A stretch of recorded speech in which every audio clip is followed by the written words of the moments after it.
സ്വാഗതം ഇൻസൈറ്റിലേക്ക് ഒരിക്കൽ കൂടി. പശ്ചിമ ബംഗാളിലെ ആർജിക്കർ മെഡിക്കൽ കോളേജിലെ ഒരു ജൂനിയർ ഡോക്ടർ അവരുടെ മണിക്കൂറുകൾ നീണ്ട ഏതാണ്ട് 31 മണിക്കൂർ നീണ്ട ഡ്യൂട്ടിക്ക് ശേഷം സെമിനാർ ഹാളിൽ വിശ്രമത്തിന് പോകുമ്പോൾ, അല്ലെങ്കിൽ അവിടെ രാത്രി പുലർച്ചെ ഓഗസ്റ്റ് 9 പുലർച്ചെ ഉറങ്ങിക്കിടക്കുമ്പോൾ ലൈംഗികമായി ആക്രമിക്കപ്പെടുകയും അതിനെ പ്രതിരോധിക്കാൻ ശ്രമിക്കുമ്പോൾ ക്രൂരമായി കൊല ചെയ്യപ്പെടുകയും ചെയ്ത സംഭവം വലിയ പ്രതിഷേധങ്ങൾക്ക് വഴിവെച്ചിരിക്കുകയാണ്. പശ്ചിമബംഗാളിൽ മാത്രമല്ല, പശ്ചിമബംഗാളിന് പുറത്തും സമൂഹത്തിൻ്റെ വിവിധ തുറകളിൽ നിന്ന് വലിയ പ്രതികരണങ്ങൾ ഉണ്ടായി വരുന്നു. ഡോക്ടർമാരുടെ സുരക്ഷയെക്കുറിച്ചുള്ള വലിയ ചർച്ചകൾ ഉയർന്നു വരുന്നു. അന്വേഷണം ആവശ്യപ്പെട്ട് ആർജിക്കർ മെഡിക്കൽ കോളേജിന് മുന്നിൽ വിദ്യാർത്ഥികളടക്കമുള്ള ജൂനിയർ ഡോക്ടർമാരടക്കമുള്ളവർ നടത്തിയ പ്രതിഷേധത്തിന് നേർക്കും ആക്രമണമുണ്ടായി. ആ ആക്രമണത്തിൻ്റെ കാരണം എന്ത് എന്നുള്ള സന്ദേഹങ്ങൾ ഉയരുന്നു. അന്വേഷണം വേണ്ട രീതിയിൽ നടക്കുന്നില്ല എന്ന ആക്ഷേപമുയരുന്നു. ഇങ്ങനെ പലതരത്തിലുള്ള ആക്ഷേപങ്ങളും ആരോപണങ്ങളും ഒക്കെ ഉയർന്നിരിക്കുന്നു. ഈ കേസിൽ ഒരാളെ, പോലീസിൻ്റെ സിവിക് വാർഡനായിരിക്കുന്ന സഞ്ജയ് റോയ് എന്ന ഒരാളെ ഇതിനകം അറസ്റ്റ് ചെയ്തിട്ടുണ്ട്. അന്വേഷണം ഇതിനിടയ്ക്ക് കൊൽക്കത്ത ഹൈക്കോടതിയുടെ ഉത്തരവിൻ്റെ അടിസ്ഥാനത്തിൽ CBIക്ക് കൈമാറിയിട്ടുണ്ട്. വെസ്റ്റ് ബംഗാൾ, പശ്ചിമ ബംഗാൾ നമുക്കറിയാം, രാഷ്ട്രീയമായി വലിയ തോതിലുള്ള പ്രത്യാരോപണങ്ങൾ കൊണ്ട് മുഖരിതമായ കാഴ്ച നമ്മൾ കുറേ കാലമായി കണ്ടുവരുന്നതാണ്. ഈ അവസരം പരമാവധി ഉപയോഗപ്പെടുത്താൻ BJP ശ്രമിക്കുന്ന കാഴ്ച നമ്മൾ കണ്ടുകൊണ്ടിരിക്കുന്നു. മറ്റ് പ്രതിപക്ഷ പാർട്ടികളായ CPMഉം കോൺഗ്രസും ഒക്കെ തൃണമൂൽ കോൺഗ്രസ് സർക്കാരിൻ്റെ നടപടികളെ വിമർശിച്ചുകൊണ്ട് രംഗത്തുണ്ട്. ഗവർണർ CV ആനന്ദബോസും അദ്ദേഹത്തെ കൊണ്ട് കഴിയുന്ന വിധത്തിൽ ഈ അവസരം മുതലെടുക്കാനായിട്ട് ശ്രമിക്കുന്ന കാഴ്ച നമ്മൾ കണ്ടുകൊണ്ടിരിക്കുന്നുണ്ട്. ഈ വിഷയത്തെക്കുറിച്ചാണ് നമ്മൾ ഇന്ന് സംസാരിക്കുന്നത്. നമുക്കൊപ്പം ഉള്ളത് ദി ടെലിഗ്രാഫിൻ്റെ എഡിറ്റർ അറ്റ് ലാർജ് R രാജഗോപാലാണ്. സ്വാഗതം ഇൻസൈറ്റിലേക്ക്. നമ്മളിത് സംസാരിക്കുമ്പോൾ ഈ ഓഗസ്റ്റ് 9 കഴിഞ്ഞിട്ട് ഇന്ന് 10 ദിവസമായിരിക്കുന്നു. ഈ അന്വേഷണത്തിലെ വലിയ വീഴ്ചകളെക്കുറിച്ചുള്ള ആക്ഷേപങ്ങൾ വലിയ തോതിൽ ഉയർന്നു വരുന്നുണ്ട്. ഈ അറസ്റ്റിലായ വ്യക്തി തന്നെ പോലീസിൽ വലിയ സ്വാധീനമുള്ള ആളായിരുന്നു. താരതമ്യേന ഒരു സിവിക് വാർഡൻ എന്ന് പറയുമ്പോൾ ആ തസ്തിക പോലീസിന്റെ ഒരു ഔദ്യോഗിക തസ്തിക പോലുമല്ല, ഒരു വോളണ്ടറി ചെയ്യുന്ന തസ്തിക മാത്രമാണ്. എന്നിട്ടും പോലീസ് ഉദ്യോഗസ്ഥരെ പോലും സ്ഥലം മാറ്റാൻ പാകത്തിൽ സ്വാധീനമുള്ള വ്യക്തിയായിരുന്നു ഇയാൾ എന്നൊക്കെയുള്ള ആക്ഷേപങ്ങൾ ഉയരുന്നു. ഈ ആർജിക്കർ മെഡിക്കൽ കോളേജിലേക്ക് നിരന്തരം പോസ്റ്റിംഗ് വാങ്ങിയെടുക്കാൻ ഇയാൾക്ക് സാധിച്ചിരുന്നു എന്നുള്ള ആക്ഷേപം ഉയരുന്നു. മറ്റ് പല സംഭവങ്ങളിലും, അതുപോലെ സ്ത്രീകളോട് മോശമായി പെരുമാറുന്നതിൻ്റെ അടക്കമുള്ള കേസുകളിൽ ഇയാൾക്കെതിരെ പരാതി ഉണ്ടായിട്ട് നടപടി ഉണ്ടായിട്ടില്ല എന്നുള്ള ആക്ഷേപം ഉണ്ടാകുന്നു.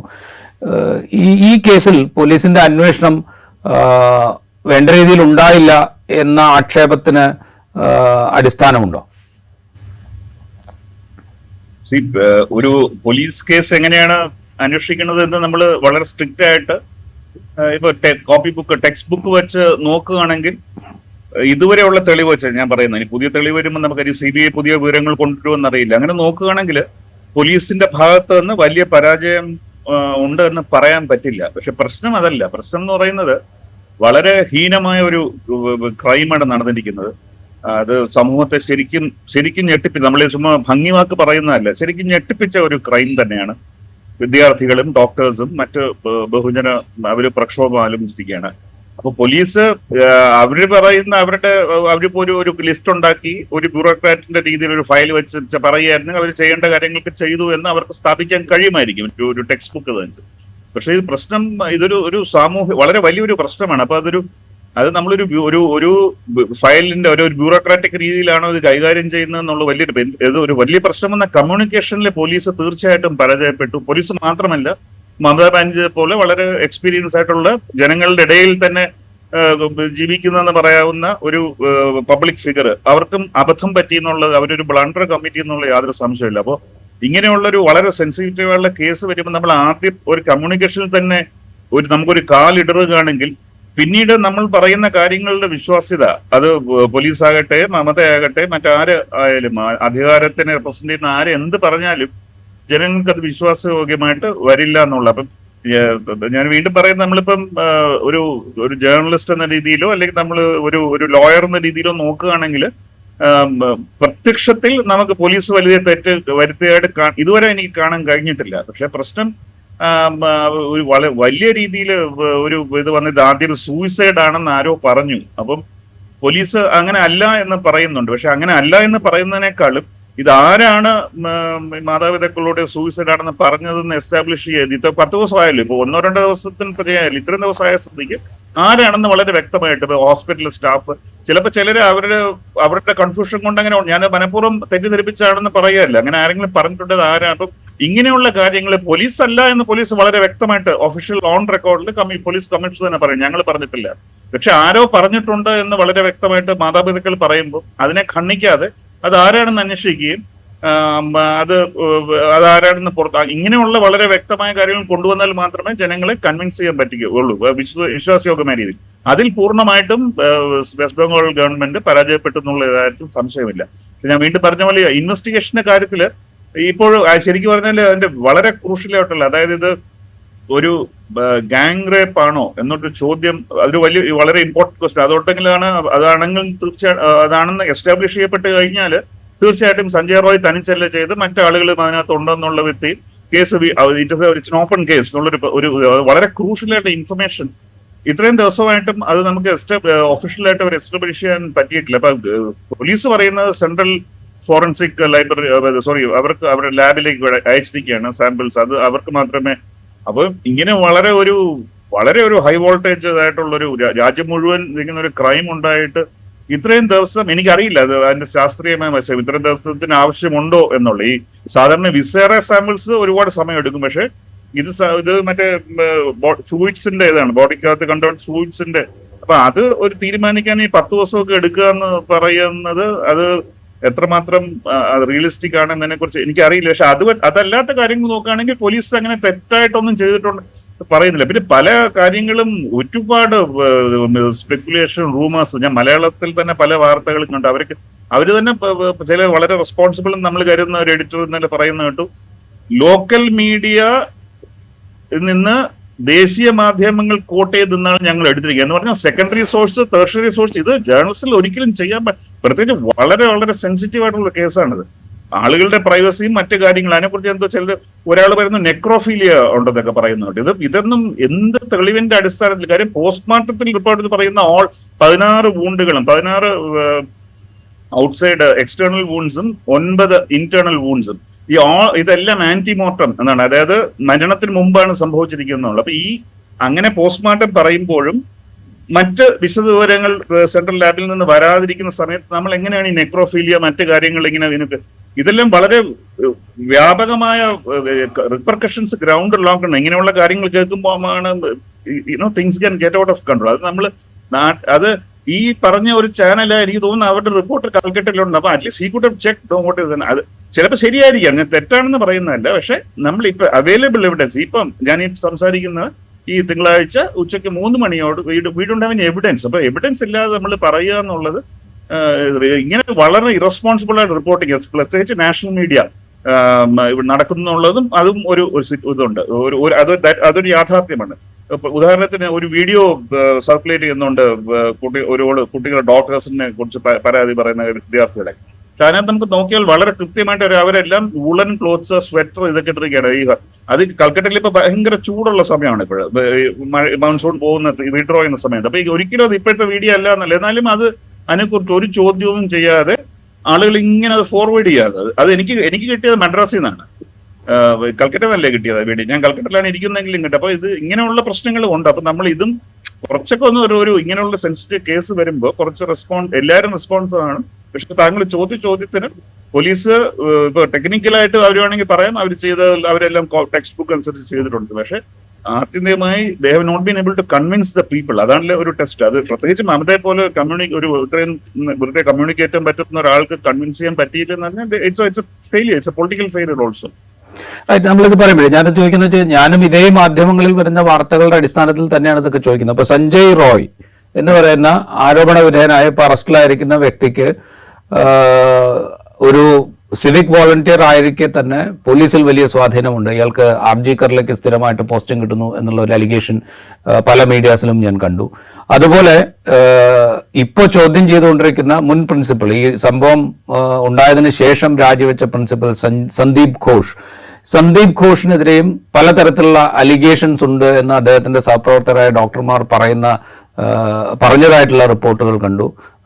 അഴിമതി, നെപ്പോട്ടിസം അങ്ങനെ തുടങ്ങി കമ്മീഷൻ, ഇങ്ങനെയുള്ള പലതരത്തിലുള്ള അലിഗേഷൻസ്, വിദ്യാർത്ഥികളെ ഈ പരീക്ഷകളിൽ തോൽപ്പിക്കുകയും അതിന് തോൽപ്പിച്ചതിന് ശേഷം കമ്മീഷൻ വാങ്ങി ജയിപ്പിക്കുകയും ചെയ്യുന്നു എന്നൊക്കെ പറയുന്നത്, അങ്ങനെ തുടങ്ങിയുള്ള പലതരം അലിഗേഷൻസ് ഒക്കെ ഈ പറയുന്ന ആളുകൾ, ഇപ്പൊ ചോദ്യം ചെയ്തുകൊണ്ടിരിക്കുന്ന ആളെക്കുറിച്ചും ഇപ്പൊ അറസ്റ്റിലായ ആളെക്കുറിച്ചും ഒക്കെ ഇങ്ങനെ വരുന്നുണ്ട്. അപ്പോൾ ഞാൻ ചോദിക്കുന്നത്, ഇത്തരം സംഗതികളൊന്നും എന്താ പറയുക, പോലീസിന്റെ പരിഗണനാ വിഷയമല്ലാതിരിക്കുകയും നേരത്തെ മുതലുള്ള പരാതികൾ പോലീസ് ഓവർലുക്ക് ചെയ്യുകയും ഒക്കെ ചെയ്തത് ഈ സിറ്റുവേഷൻ ഇങ്ങനെ വഷളാക്കിയിട്ടുണ്ടോ? അല്ല, ഒന്ന് വോളണ്ടിയറിന്റെ കാര്യം പറഞ്ഞു. അപ്പം തീർച്ചയായിട്ടും ഈ അവിടെ പ്രവർത്തിക്കുന്ന രീതിയിൽ ഈ സഞ്ജയ് റോയ് എന്ന മനുഷ്യന് തീർച്ചയായിട്ടും അത് പോലീസിലെ ഇൻഫ്ലുവൻസ് കാണും. പക്ഷെ അത് എനിക്ക് തോന്നുന്ന ഒരു മിഡിൽ ലെവലോ ജൂനിയർ ലെവലിലോ ഇത് കേരളത്തിൽ സംഭവിക്കുന്ന പോലെ തന്നെയാണ്. ഇവിടെ പോലീസ് വകുപ്പ് CM ചീഫ് മിനിസ്റ്റർ നേരിട്ട് കൈകാര്യം ചെയ്യുന്നതാണ്. അപ്പം പോലീസിൽ ഈ മനുഷ്യൻ ഇന്നിങ്ങനെ ഒരു വോളണ്ടിയറിന് ഇത്രമാത്രം ഇൻഫ്ലുവൻസ് ഉണ്ടെങ്കിൽ അതിന്റെ അർത്ഥം he has influence over Mamata, അല്ലെങ്കിൽ ഹി ഹാസ് ഇൻഫ്ലുവൻസ് ഓവർ ഏതെങ്കിലും തൃണമൂല. അല്ലാതെ പോലീസുമായിട്ട് ഡയറക്റ്റ് ആയിട്ട് ഇൻഫ്ലുവൻസ് ഉണ്ടെന്ന് ഞാൻ കരുതുന്നില്ല. ജൂനിയർ ലെവലിലും മിഡ് ലെവലിലും പലപ്പോഴും ഈ അവരുടെ സൗകര്യങ്ങൾക്ക് വേണ്ടി ബീറ്റ് പോലീസ് എല്ലാം ഇങ്ങനെയുള്ള ആളെ ആശ്രയിക്കാറുള്ള സാധ്യതയുണ്ട്. അവരുടെ ജോലി, അവരുടെ ഈ ഡേർട്ടി വർക്ക് എന്നല്ലെങ്കിൽ ഹാർഡ് വർക്ക് എന്ന് പറയുന്ന കാര്യം പലപ്പോഴും ഈ വോളണ്ടിയേഴ്സിനെ കൊണ്ട് പല ഓഫീസേഴ്സും ചെയ്യിപ്പിക്കാറുണ്ടെന്ന് സത്യമാണ്. അങ്ങനെയുള്ള ഇൻഫ്ലുവൻസും അല്ലാതെ എനിക്ക് തോന്നുന്നില്ല ഇങ്ങനെ വളരെ അയാൾ വിചാരിച്ച ആളുകളെ ട്രാൻസ്ഫർ ചെയ്യാൻ പറ്റും ഇങ്ങനെ കാര്യം. ഇതെല്ലാം ഡിസൈഡ് ചെയ്യുന്ന CM ആണ്. നമ്മുടെ നാട്ടിൽ പോലെ തന്നെയാണ്. അപ്പം നമ്മുടെ നാട്ടിലും ചീഫ് മിനിസ്റ്ററിലെ കൈകാര്യം ചെയ്യുക. അപ്പം പോലീസിലൊക്കെ ഒരു ലോക്കൽ നമ്മുടെ ഈ കുട്ടി സഹാക്കൾ എന്നൊക്കെ പറയുന്നത് കുറച്ചൊക്കെ ഒരു ഇൻഫ്ലുവൻസ് കാണും. എന്ന് പറഞ്ഞപ്പോൾ ഒരു DCPയോ അല്ലെങ്കിൽ ആരും ACPയോ നമുക്ക് ഏതെങ്കിലും സഹായം ട്രാൻസ്ഫർ ചെയ്യാൻ പറ്റുമോ? അങ്ങനെ അതൊരു പ്രത്യേക ഒരു ലെവലിലുള്ള ലീഡർഷിപ്പിന് പറ്റുള്ളൂ. അങ്ങനെയുള്ള ഇൻഫ്ലുവൻസ് ഉണ്ടെന്ന കാര്യത്തിന് എനിക്ക് അറിയില്ല. കാണുമായിരിക്കാം, അല്ലെങ്കിൽ ഉണ്ടെങ്കിൽ എനിക്ക് കാര്യം വളരെ അധികം രാഷ്ട്രീയവൽക്കരിക്കപ്പെട്ട ഒരു സമൂഹമാണ് ബംഗാൾ. അത് ആര് ഭരിച്ചാലും പോലീസ് ഹൈവലി പൊളിറ്റിസൈസ്ഡ് എന്നുള്ള യാതൊരു സംശയമില്ല. അതിന് ഇന്റർഫിയറൻസ് ഉണ്ടാവാറുണ്ട്, അതെല്ലാം. പക്ഷെ താങ്കൾ ചോദിച്ച രണ്ടാമത്തെ പ്രശ്നമാണ് കൂടുതൽ. അതായത് ഈ ഹെൽത്ത് ബ്യൂറോക്രസി എന്ന് പറയുന്നത് ഇതൊരു പ്രശ്നമാണ് ബംഗാളിൽ. അപ്പം ഇതിലിപ്പം ഇവൻച്വലി ഇപ്പൊ ആക്ച്വൽ ക്രൈം ആര് കമ്മിറ്റ് ചെയ്താലും അത് ഹാൻഡിൽ ചെയ്ത രീതിയും അതിന്റെ റെസ്പോൺസും അത് പ്രിവെന്റ് ചെയ്യാൻ പറ്റാത്ത തീർച്ചയായിട്ടും പ്രിൻസിപ്പലിന്റെ ഫെയിലിയർ തന്നെയാണ്. അത് ഈ ഒരു ക്വാളിറ്റി ഓഫ് നമ്മൾ പലപ്പോഴും അൺപോപ്പുലർ കാര്യം. കാരണം ഇപ്പൊ എല്ലാവരും ഡോക്ടേഴ്സിനെ വളരെയധികം സപ്പോർട്ട് ചെയ്ത് ഡോക്ടേഴ്സ് ഒരുപാട് 36 മണിക്കൂർ ജോലി, ഇത് 36 മണിക്കൂറാണ് ജോലി, അതെല്ലാം സത്യമാണ്. പക്ഷേ അതിന്റെ കൂടെ തന്നെ നമ്മൾ ആലോചിക്കേണ്ട ഈ ഹെൽത്ത് ബ്യൂറോക്രസിയും they are also part of medical profession. അവര് ഇങ്ങനെ ഇതെല്ലാം നേരത്തെ ഇത് ബംഗാളിന് ഇൻസ്റ്റിറ്റ്യൂഷൻസിന് പറ്റിയ, അതുകൊണ്ട് നമ്മളിപ്പോഴും പലപ്പോഴും പറയുന്ന നമ്മൾ ഈ ഇൻസ്റ്റിറ്റ്യൂഷൻസിനെ പ്രൊട്ടക്ട് ചെയ്തില്ലെങ്കിൽ പറ്റുന്ന ഒരു അപജയങ്ങളാണ്. അതായത് ഇത് കോൺഗ്രസ് ഇരുന്നപ്പോഴും പ്രശ്നം ഉണ്ടായിരുന്നു, ലെഫ്റ്റ് ഉണ്ടായിരുന്നപ്പോഴും വളരെ രൂക്ഷമായ പ്രശ്നം ഉണ്ടായിരുന്നു, മമത ഉള്ളപ്പോഴും. ഇത് അഗെയിൻ ഹെൽത്തിന്റെ ക്രൂഷ്യൽ മമത നേരിട്ട് ഹാൻഡിൽ ചെയ്യുന്ന പോർട്ട്ഫോളിയോ ആണ്. എനിക്ക് തോന്നുന്നു അതുകൊണ്ടാണ് കേന്ദ്രത്തിനും BJPക്കും ഒക്കെ ഇതിൽ കൂടുതൽ താല്പര്യവും ഈ ഇഷ്യൂവില്.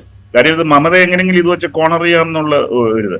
അപ്പൊ ഇതൊരു ഫണ്ടമെന്റൽ പ്രോബ്ലമാണ് ബംഗാളിൽ. അതായത് നമ്മളിപ്പോ കേരളത്തിൽ ഇരിക്കുന്ന നമ്മൾക്ക് സങ്കല്പിക്കാനും പറ്റാത്ത ഭീകരമായ രീതിയിലാണ് ഇവിടുത്തെ പബ്ലിക് ഹെൽത്ത് കെയർ.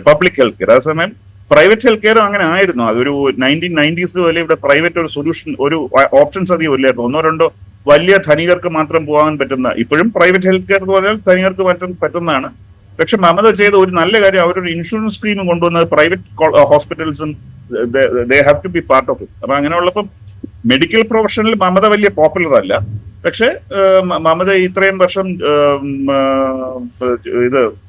മുഖ്യമന്ത്രി ആയ സമയത്ത് അവരുടെ ഇമ്മീഡിയറ്റ് പ്രയോറിറ്റി, അവര് 2011 ഭരണത്തിന് വന്ന ശേഷം അവരുടെ ആദ്യത്തെ പ്രയോറിറ്റി എന്ന് പറഞ്ഞാൽ ഹെൽത്ത് സെക്ടർ ക്ലീനപ്പ് ചെയ്യുക എന്നുള്ളതായിരുന്നു. അവർ പേഴ്സണലി ആയിട്ട് വളരെ വിവാദപരമായ പല ഹോസ്പിറ്റലിലും പോയി സൂപ്രണ്ടുമാരുമായിട്ട് പരസ്യമായിട്ട് വഴക്കുണ്ടാക്കുക, ഓൺ സ്പോട്ട് ട്രാൻസ്ഫർ ചെയ്യിക്കുക.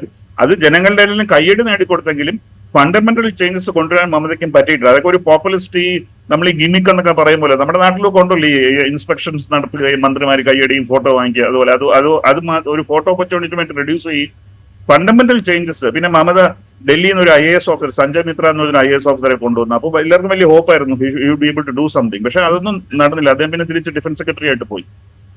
ഇങ്ങനെയുള്ള പ്രശ്നങ്ങള് ഇതിനകത്ത് ബംഗാൾ ഹെൽത്ത് കെയർ എന്ന് പറഞ്ഞാൽ ഇറ്റ്സ് എ ബ്രോക്കൺ സിസ്റ്റം എന്നുള്ള അതൊരു സത്യമാണ്. അത് തിരുത്താൻ മമത കുറച്ചൊക്കെ ശ്രമിച്ചു. ഇനിഷ്യലി ഇത് കുറച്ചൊക്കെ ഫലമുണ്ടായി. ഒരു 20 വർഷമായിട്ട് കമ്പയർ ചെയ്യുമ്പോൾ ദർ ഇസ് ഡെഫിനറ്റ്ലി ഇംപ്രൂവ്മെന്റ്. പക്ഷെ അത് ഒരു വളരെ വളരെ വളരെ ചെറിയ രീതിയിലുള്ള ഇമ്പ്രൂവ്മെന്റ് ആണ്. അത് നമുക്ക് അപ്പോൾ ഈ പ്രിൻസിപ്പലിനെ കുറ്റം പറയാൻ നമുക്ക് എളുപ്പമാണ്. പക്ഷെ അത് കൂടുതൽ സിസ്റ്റത്തിന്റെ പ്രശ്നമാണ്. ഈ ഹെൽത്ത് ബ്യൂറോക്രസി എന്ന് പറഞ്ഞാൽ ഏത് പാർട്ടിയാണ് ഭരിക്കുന്നത് they will immediately align themselves. നമ്മുടെ നാട്ടില് നമ്മൾ പലപ്പോഴും നമ്മുടെ വൈസ് ചാൻസലേഴ്സിനെ കുറിച്ചൊക്കെ പറയാറുള്ള പോലെ ഇവിടുത്തെ മെഡിക്കൽ ഇതിനകത്ത് മെഡിക്കൽ അധ്യാപകർ മാത്രമല്ല, ഈവൻ ഫിസിഷ്യൻസ് പോലും, പല ഫിസിഷ്യൻസും വളരെ പ്രസിദ്ധമായ ഡോക്ടേഴ്സ് പബ്ലിക്കായിട്ട് ആളുകൾ പറയുമോ അദ്ദേഹം തൃണമൂലാണ്, അദ്ദേഹം CPM ആണ്, ഇതാണ്, അങ്ങനെയുള്ള ആ രീതിയിലാണ്. അപ്പൊ എവറിത്തിങ് ഇസ് ഹെവിലി പൊളിറ്റിക്സ്. അതൊരു തെറ്റാണ് എന്ന് നമുക്ക് പറയാൻ പറ്റില്ല. പക്ഷെ അത് നമ്മുടെ സിസ്റ്റത്തിന് തന്നെ അത് കൊറോഡ് ചെയ്യുമ്പം ഇറ്റ് ബിക്കംസ് എ പ്രോബ്ലം.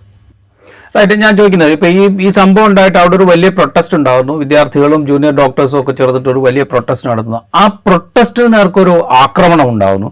അപ്പോൾ ഇങ്ങനെ ഒരു ആക്രമണം നടക്കണമെങ്കിൽ ചില കണക്ഷൻസ് ഉണ്ടാവണമല്ലോ ഇതിൽ ആരോപിക്കപ്പെടുന്ന ആളുകൾക്കോ, അല്ലെങ്കിൽ ഇതിൽ വേണ്ട സുരക്ഷ ഒരുക്കുന്നതിൽ വീഴ്ച വന്ന ആളുകൾക്കോ ഒക്കെ എന്തെങ്കിലും തരത്തിലുള്ള കണക്ഷൻസ് ഉണ്ടാവണമല്ലോ. അപ്പോൾ അതുമാത്രമല്ല, അതിന് തൊട്ട് പുറകെ ഈ ക്രൈം നടന്നു എന്ന് പറയുന്ന സെമിനാർ ഹാളിന്റെ തൊട്ടടുത്ത് ചില അറ്റകുറ്റകൾ പണികൾ നടന്നതായിട്ടുള്ള റിപ്പോർട്ടുകൾ വരുന്നു. ഇത് എന്തൊക്കെയോ മൂടി വെക്കാൻ ശ്രമിക്കുന്നു എന്നുള്ളൊരു തോന്നൽ ഉണ്ടാക്കിയിട്ടുണ്ട്. ആളുകളുടെ രോഷം ഉയരുന്നതിന്റെ ഒരു പ്രധാനപ്പെട്ട കാരണം അതൊക്കെ അല്ലേ? അപ്പൊ ഈ ഇത് റിപ്പയർ വെച്ച് ഇത് എഫക്ട് ചെയ്യുമെന്ന് പറയുന്നത് പോലീസ് മാത്രമല്ല, പോലീസ് കമ്മീഷണർ ഓൺ റെക്കോർഡിലാണ്, ഓഫ് ദ റെക്കോർഡല്ല. വിനീത് ഗോയൽ എന്ന് പറഞ്ഞ പോലീസ് കമ്മീഷണർ, അദ്ദേഹം ഓൺ റെക്കോർഡിൽ പൂർണ്ണമായിട്ടും ഡിനൈ ചെയ്യണം. അദ്ദേഹം പറഞ്ഞത് കംപ്ലീറ്റ് ഫോട്ടോഗ്രാഫ് ചെയ്തിട്ടുണ്ട്. അവർ നടന്ന അവിടെ ഈ വാള് അല്ല അവിടെ എന്തെങ്കിലും ചെയ്തതായിട്ട് അവിടെ ചെയ്ത എല്ലാ കാര്യങ്ങളും എവിഡൻസ് കളക്ഷൻ, അത് ഈ കുട്ടിയുടെ അമ്മയും പിന്നെ രണ്ട് ഇന്റേൺസും വിറ്റ്നസ് ആയിരുന്നു. അവരെല്ലാം സൈൻ ചെയ്തിട്ടുണ്ട്, വീഡിയോഗ്രാഫ് ചെയ്തിട്ടുണ്ട്, ഫോറൻസിക്കിന്റെ ഓരോ സ്റ്റെപ്പും വീഡിയോഗ്രാഫ് ചെയ്തിട്ടുണ്ട്. അത് കംപ്ലീറ്റ് അവർ CBI കൊടുത്തിട്ടുണ്ട്. അങ്ങനെ അല്ല ടാമ്പർ ചെയ്തെന്നാണെങ്കിൽ CBI തെളിയിക്കട്ടെ എന്നാണ് അവർ പറയുന്നത്. അപ്പൊ നമുക്ക് വി ഹാവ് ടു വെയിറ്റ്. അപ്പൊ CBI സോഫാർ അങ്ങനെ CBI ഇപ്പം എവിഡൻസ് നമുക്ക് തരുന്ന പറയുകയല്ല. അപ്പോൾ കോടതിയിൽ അവർ റിപ്പോർട്ട് കൊടുക്കും, നമുക്ക് അതിന് സത്യാവസ്ഥ അറിയാൻ പറ്റും. അപ്പൊ സോഫാർ ഹീസ് ഡിനൈങ് ഇറ്റ്. ഒരു കാര്യമാണ്.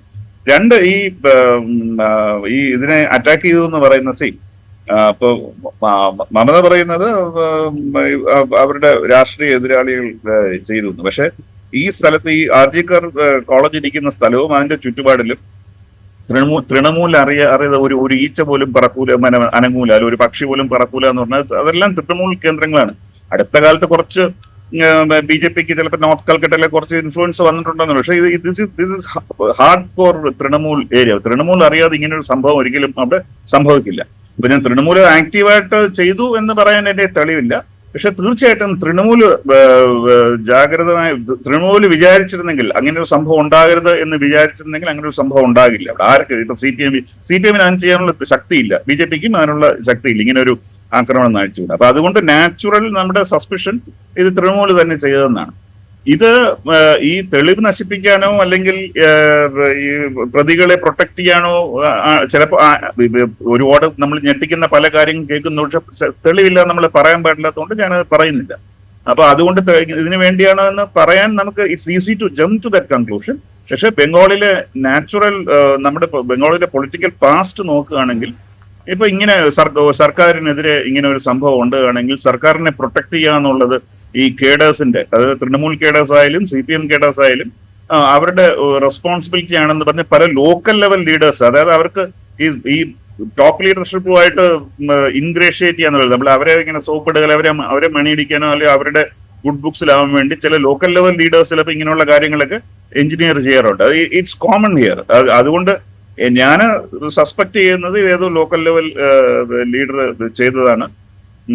അതല്ലെങ്കിൽ തൃണമൂലിനകത്ത് തന്നെ ഒരു MP ഇന്നലെ ഇതിനെ വളരെ നിശ്ചിതമായി പോലീസ് കമ്മീഷണറെയും ഈ പ്രിൻസിപ്പലിനെയും വിമർശിക്കുകയും അദ്ദേഹത്തെ പോലീസ് സ്റ്റേഷനിൽ വിളിച്ചു വരുത്തുകയും, അപ്പൊ തൃണമൂലിനകത്തുള്ള ഒരു വിഭാഗം ഇത് കൂടുതൽ വഷളപ്പെടുത്താൻ വേണമെന്ന് വിചാരിച്ച് അങ്ങനെ ചെയ്താവാനും വഴിയുണ്ട്. അപ്പൊ ഇതിനൊക്കെ പല പല തിയറീസ് നമുക്ക് പറയാം. അപ്പൊ താങ്കൾ പറഞ്ഞ പോലെ തീർച്ചയായിട്ടും ചിലപ്പോൾ തെളിവ് നശിപ്പിക്കാൻ വേണ്ടി ചെയ്തതായിരിക്കാം.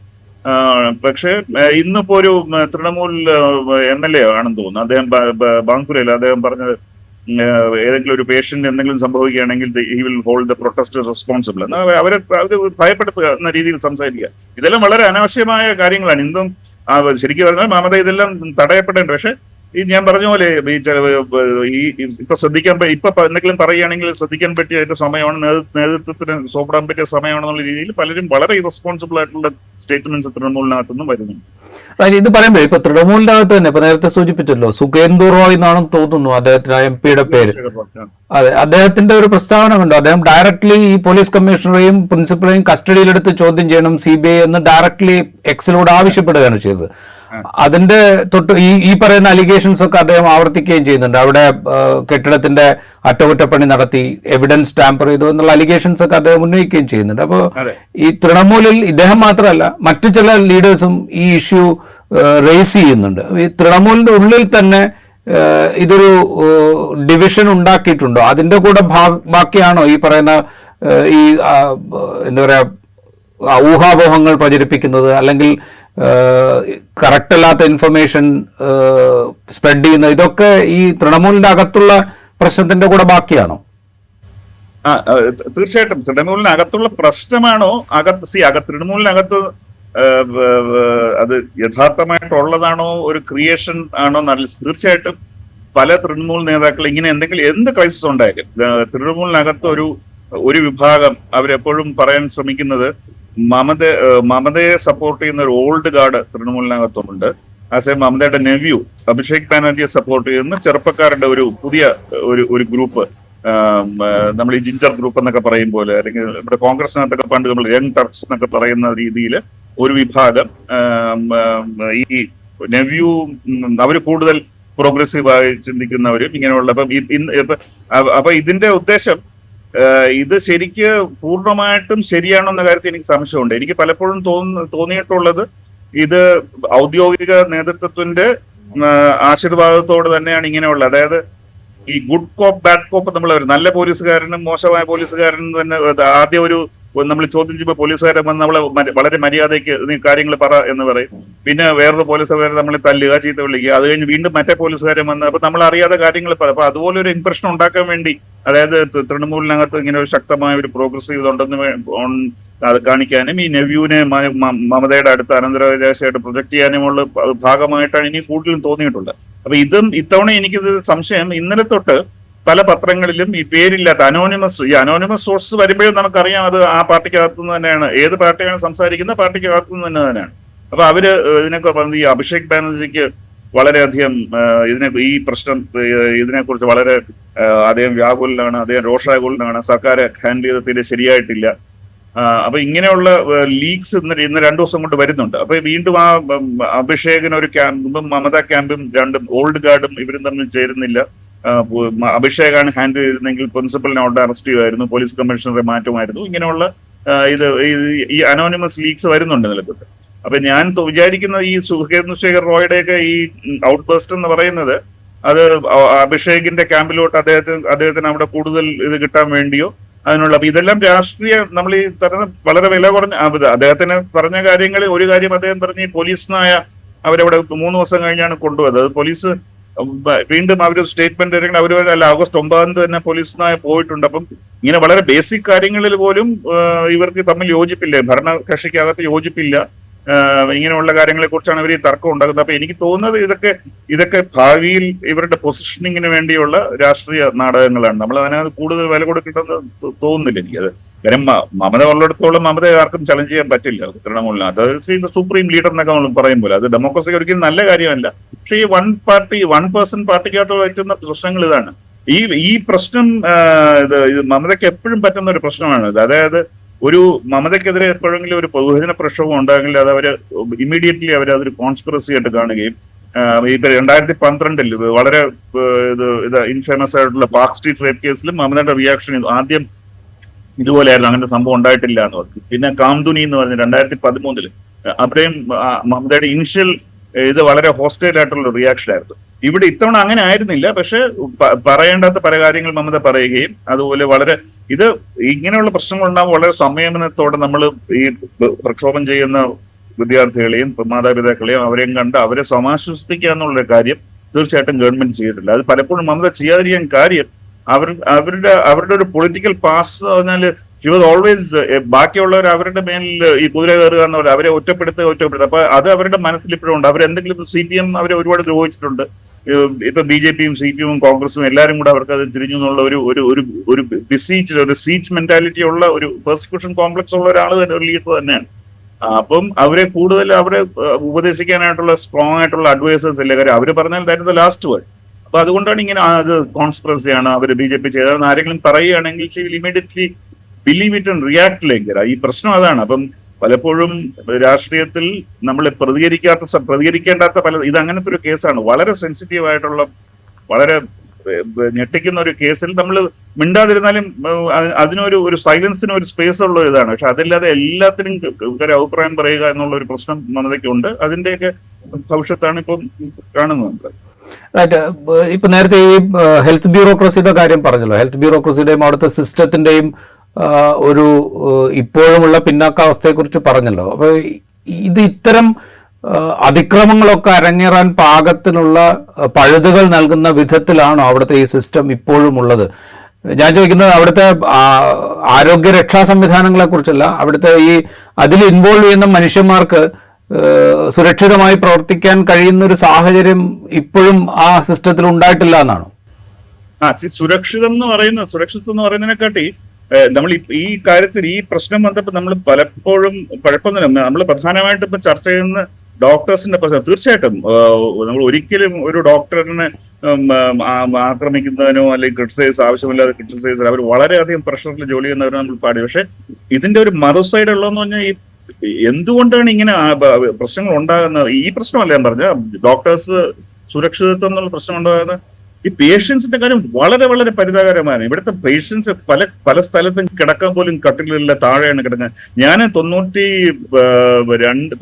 ഇവിടെ വന്നു കഴിഞ്ഞാൽ എനിക്ക് ഒരു ദിവസം പനി പിടിച്ച് എന്നെ വളരെ സീരിയസ് ആയിട്ട് ന്യൂമോണിയ പോലെ പനി പിടിച്ച് അർദ്ധബോധാവസ്ഥയിൽ എന്നെ, അപ്പൊ എനിക്ക് പരിചയം, ഞാനൊരു ഇവിടുത്തെ ഒരു ലോഡ്ജിൽ താമസിക്കുക, അപ്പൊ ആർക്കും പരിചയമില്ല. അപ്പൊ എന്റെ പനി ഇങ്ങനെ കൂടി കാരണം അവരെന്നെ ഒരു വണ്ടിയിൽ എടുത്തിട്ട് ഈ ഇതുപോലെ ഒരു NRS ഹോസ്പിറ്റലിൽ വന്നു, ഗവൺമെന്റ് ഹോസ്പിറ്റലിൽ, അവിടെ കൊണ്ട് അഡ്മിറ്റ് ചെയ്തു.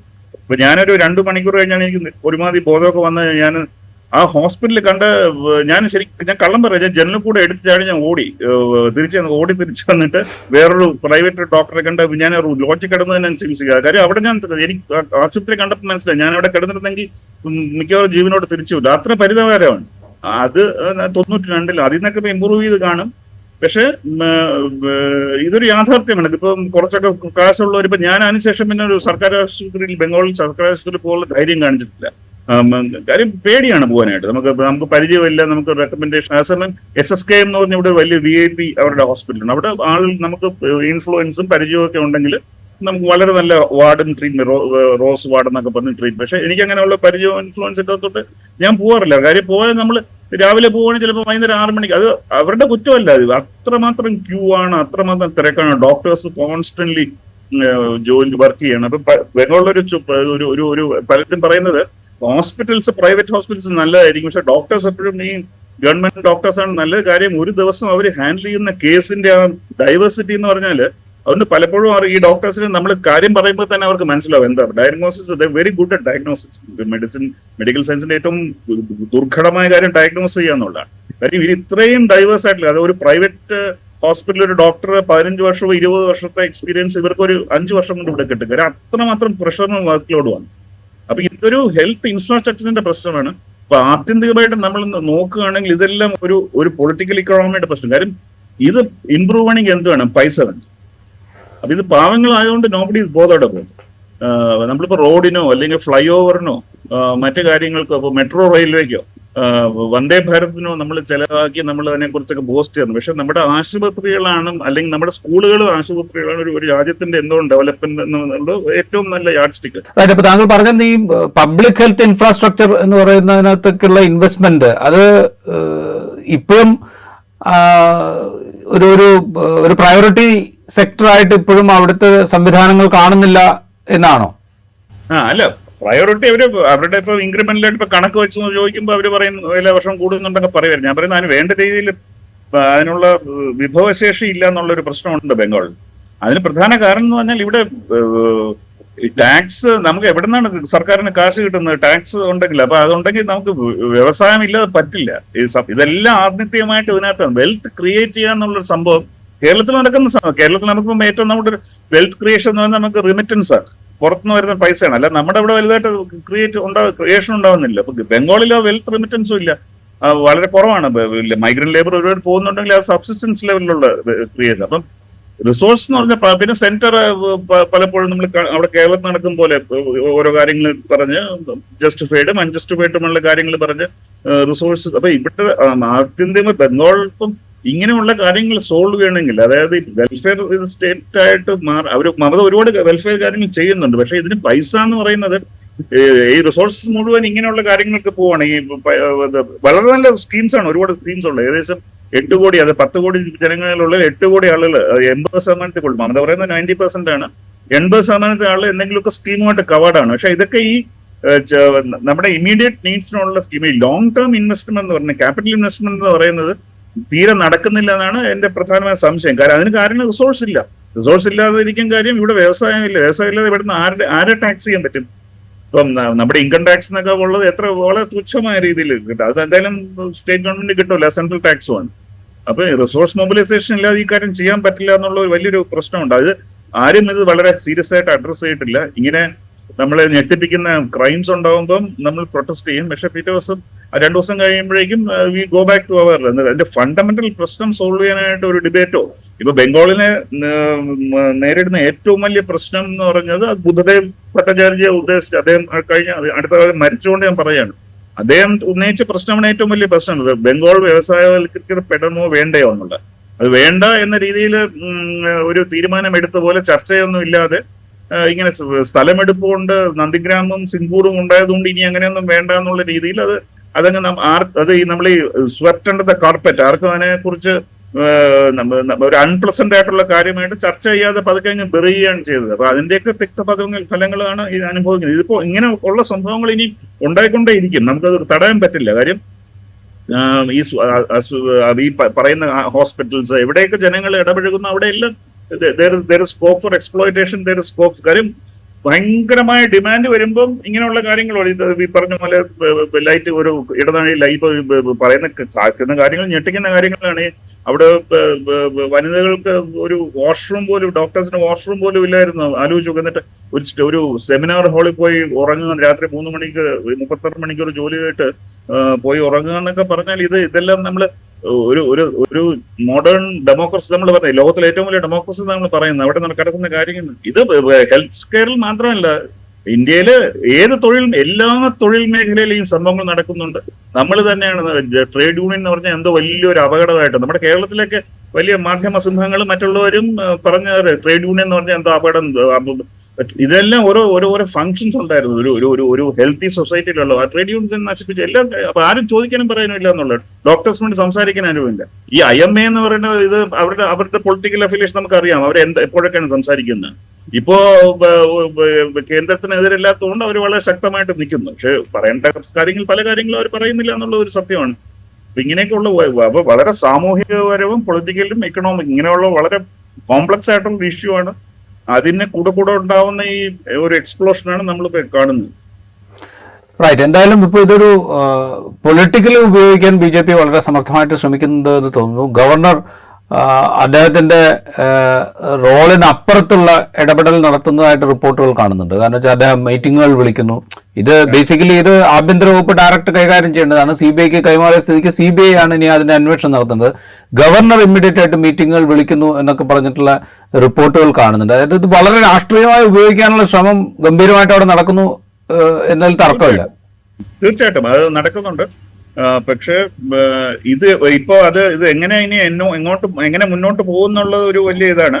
ഇത് സോഫാർ ഇത് നഗരങ്ങളിൽ മാത്രമെന്നല്ല, കൂടുതലും നഗരങ്ങളിലാണ് കേന്ദ്രീകരിച്ചിരുന്നത്. അപ്പൊ റൂറൽ ബംഗാളിലോട്ട് ഇത് പടരുന്നില്ലെങ്കിൽ മമതയ്ക്ക് വലിയ പൊളിറ്റിക്കൽ കോസ്റ്റ് വരുന്ന എനിക്ക് തോന്നുന്നില്ല.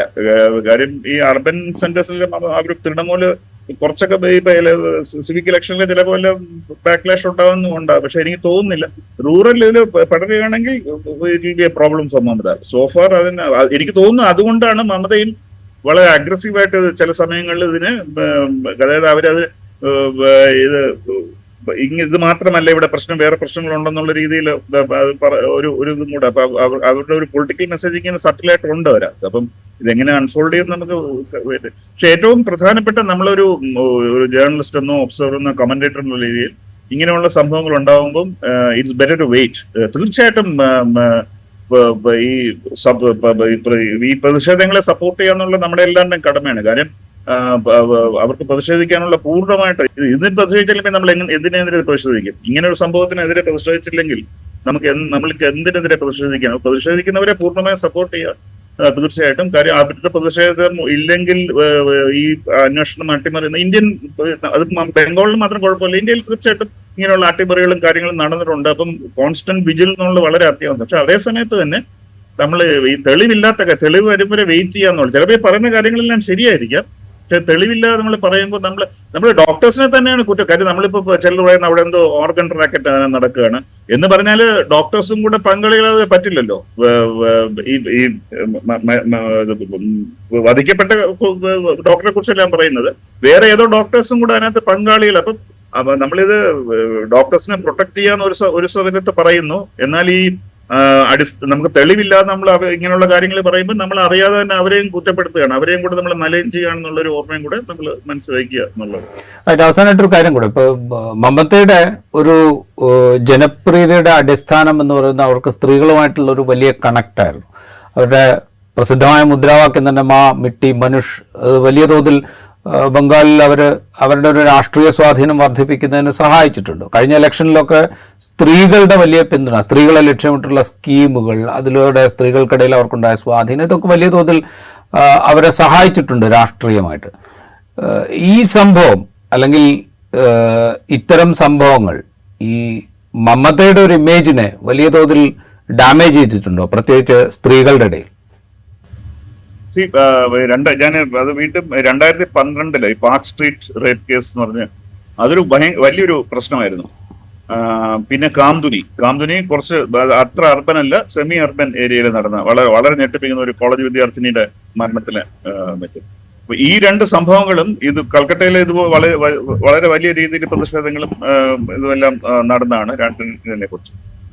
അപ്പൊ അന്ന് മമത ആദ്യം എടുത്ത നിലപാട് വളരെ പ്രതിലോമകരമായ നിലപാട് തന്നെ ആയിരുന്നു. ആദ്യം അവർ നിഷേധിച്ചു, ഇങ്ങനെ ഒരു സംഭവം നടന്നിട്ടില്ല എന്ന് പാർക്ക് സ്ട്രീറ്റിനെ കുറിച്ച് അങ്ങനെ സംസാരിച്ചു. പക്ഷെ അത് രണ്ടും it doesn't seem to affected popularity. കാര്യം അതിനുശേഷം 2016 ഇലക്ഷനിൽ വീണ്ടും ഈ രണ്ടും നടന്ന 2016 മുമ്പാണ്, 2012 2013. അതിന് Mamata came back with higher number of seats 2016. പിന്നെ 2021 നമ്മൾക്കറിയാം എന്ത് സംഭവിച്ചെന്ന്. അപ്പൊ ഇതുവരെ പക്ഷെ ഇങ്ങനെയുള്ള കാര്യങ്ങൾ നമുക്ക് ആ രണ്ട് എക്സ്പീരിയൻസ് വെച്ച് കാര്യം ഒരു ഇൻഫ്ലക്ഷൻ പോയിന്റ് എന്ന് പറഞ്ഞ പബ്ലിക് ലൈഫിൽ ഉണ്ട് ഒരു ഇൻഫ്ലക്ഷൻ പോയിന്റ്. അത് എപ്പോഴാണ് ആ പോയിന്റ് വരുന്നത് എന്നൊക്കെ പറയാൻ പറ്റില്ല. കാര്യം ഒരു ചെറിയൊരു ഇൻസിഡന്റ് മതി സപ്പോർട്ട് മുഴുവൻ, വനിതകളുടെ സപ്പോർട്ട് മുഴുവൻ മാറാനും ചാൻസ് ഉണ്ട്. അതിന് ഉദാഹരണം ഈ ലെഫ്റ്റിന് അതുപോലെയായിരുന്നു. 30 വർഷമായിട്ട് വളരെ കോൺഫിഡന്റ് ആയിട്ട് അവര് മുസ്ലിങ്ങൾ ഞങ്ങളുടെ കൂടെയാണെന്ന് വളരെ കോൺഫിഡന്റ് ആയിട്ട് പറഞ്ഞിരുന്നത്. പക്ഷെ ഈ നന്ദിഗ്രാം എന്ന് പറഞ്ഞ സ്ഥലത്ത് കൂടുതൽ മുസ്ലിങ്ങളുള്ള ഒരു സ്ഥലമായതുകൊണ്ട് അതിനോടനുബന്ധിച്ച് മറ്റൊരു റിസ്വനൂർ എന്ന് പറഞ്ഞ ചെറുപ്പക്കാരന്റെ അദ്ദേഹം മരിക്കുകയും ഒരു പ്രേമ ലവ് അഫെയറിൽ പെട്ട് അദ്ദേഹം അതിനുശേഷം കല്യാണം കഴിഞ്ഞ ശേഷം അദ്ദേഹം മരിക്കുകയും പോലീസ് അദ്ദേഹത്തെ വളരെ മോശമായ രീതിയിൽ അദ്ദേഹത്തോട് പെരുമാറി എന്നുള്ള പുറത്തു വരികയും ഇവിടെ ഇതുപോലെ വളരെ വലിയ പ്രക്ഷോഭം കൽക്കട്ട സിറ്റിയിൽ നടക്കുക. അപ്പൊ അതുവരെ 34 വർഷവും മുസ്ലിംകൾ കൂടെ നിന്നവര് പെട്ടെന്ന് ഒരു ഓവർനൈറ്റ് ആണ് അവര് CPM-നെ ഡെസേർട്ട് ചെയ്യുകയും അവർ കൂട്ടത്തോടെ മമതയെ സപ്പോർട്ട് ചെയ്യാനും മുസ്ലിം വോട്ടെന്ന് പറയുന്നവരും ഒരു ലാർജ് നമ്പേഴ്സ് ഓഫ് മുസ്ലിംസ് എല്ലാവരും ചെയ്തെന്നറിയില്ല, തീർച്ചയായിട്ടും അവരെ മമത. അപ്പൊ ഇത് നടന്നത് ഒരു ഇൻസിഡന്റിന്റെ പുറത്താണ്. അപ്പൊ അതിനു മുമ്പ് വരെ ആരും പ്രതീക്ഷിച്ചില്ല ഇങ്ങനെ സംഭവം ഉണ്ടാകുന്നത്. അപ്പൊ നമുക്ക് ഒരിക്കലും പറയാൻ പറ്റില്ല ഈ ഇൻഫ്ലക്ഷൻ പോയിന്റ് എപ്പോഴാണ്. അപ്പൊ ഒരിക്കലും അത് ഡെമോക്രസിയുടെ നല്ലൊരു ഇതാണ്. നമ്മൾ nobody should take anyone four granted എന്നുള്ളത്. അപ്പൊ പൊളിറ്റിക്കൽ ഹിസ്റ്ററി വെച്ച് നോക്കുകയാണെങ്കിൽ മമതയ്ക്ക് വേണമെങ്കിൽ പറയാം ഓൾറെഡി സർവൈവ് 2 ഇൻസിഡൻസ് അവർ അൺസ്കേത്ത്ഡ് സർവൈവ് ചെയ്തു ഇലക്ഷൻ വൈസ്. പക്ഷെ ഇപ്പൊ അങ്ങനെ സംഭവിക്കണമെന്നില്ല. ഏത് നിമിഷവും കാര്യങ്ങൾ മറിയാം എന്നുള്ളൊരു അങ്ങനെ അത് മറിയണം എന്നുള്ളതാണ് അങ്ങനെ. അല്ലെങ്കിൽ പിന്നെ നമ്മള് ഒരു ജനാധിപത്യം എന്ന് പറഞ്ഞ കാര്യമില്ലല്ലോ. റൈറ്റ്, അതാണ് ബംഗാളിൽ നടന്നുകൊണ്ടിരിക്കുന്ന സംഭവങ്ങളുടെ ഒരു അനാലിസിസ് എന്ന് പറയുന്നത്. ഒരു പബ്ലിക് യൂട്ടിലിറ്റി സ്പേസ്, ഹോസ്പിറ്റലിനെ നമ്മൾ കുറെ കൂടെ ഉയർന്ന പബ്ലിക് യൂട്ടിലിറ്റി സ്പേസ് ആയിട്ട് കണക്കാക്കാം.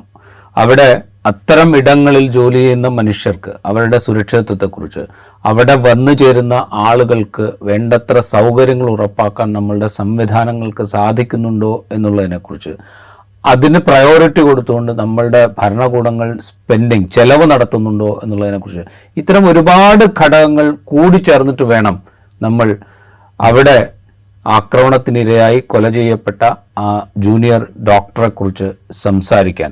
അവരുടെ മരണത്തിലുള്ള പ്രതിഷേധം, അതിൻ്റെ അന്വേഷണം വേണ്ട രീതിയിൽ നടത്തണം എന്നാവശ്യപ്പെട്ടുള്ള പ്രതിഷേധം, ഇതൊക്കെ തുടരുമ്പോൾ പോലും നമ്മുടെ സംവിധാനങ്ങളുടെ ദൗർബല്യം ഏത് വിധത്തിലാണ് ഇത്തരം ദുരന്തങ്ങൾക്ക് വഴിവെക്കുന്നത് എന്ന ആലോചന കൂടി ഈ ഘട്ടത്തിൽ ഉണ്ടാകേണ്ടിയിരിക്കുന്നു. ഇത് നമ്മൾ ഇപ്പോൾ സംസാരിക്കുന്നത് ബംഗാളിനെ കുറിച്ചാണ്. നമ്മൾ ഇതിനു മുമ്പ് കൊല്ലത്ത് ഇതുപോലെ ഒരു യുവ ഡോക്ടറെ അവിടെ പരിശോധനയ്ക്ക് കൊണ്ടുവന്ന പ്രതി ആക്രമിച്ച് കൊലപ്പെടുത്തിയ കഥ കേരളത്തിൽ നമ്മൾ കേട്ടിട്ടുണ്ട്. അല്ലാതെ മനുഷ്യർ, സ്ത്രീകൾ, വീടിന് പുറത്ത് രാത്രി പ്രാഥമിക ആവശ്യത്തിന് പുറത്തിറങ്ങുന്ന ദളിത് സ്ത്രീകൾ ബലാത്സംഗത്തിനിരയായി കൊല ചെയ്യപ്പെടുന്ന വാർത്തകൾ നിരന്തരം നമ്മൾ ഉത്തർപ്രദേശിൽ നിന്നും ബീഹാറിൽ നിന്നും ഒക്കെ കേട്ടിട്ടുണ്ട്. അത്തരം വാർത്തകളുടെ ഒക്കെ മുന്നിൽ നിന്നുകൊണ്ട് ഇതിലൊക്കെ നമ്മളുടെ ഭരണകൂടങ്ങൾ എങ്ങനെ ഇടപെടുന്നു എന്നുള്ളത് കൂടി ആലോചിച്ചിട്ട് വേണം നമ്മൾ ബംഗാളിനെ കുറിച്ച് ചിന്തിക്കാൻ. വളരെയധികം നന്ദി ആർ രാജഗോപാൽ ഇൻസൈറ്റിൽ സഹായിച്ചതിന്. മറ്റെപ്പിസോഡുമായി വീണ്ടും കാണാം.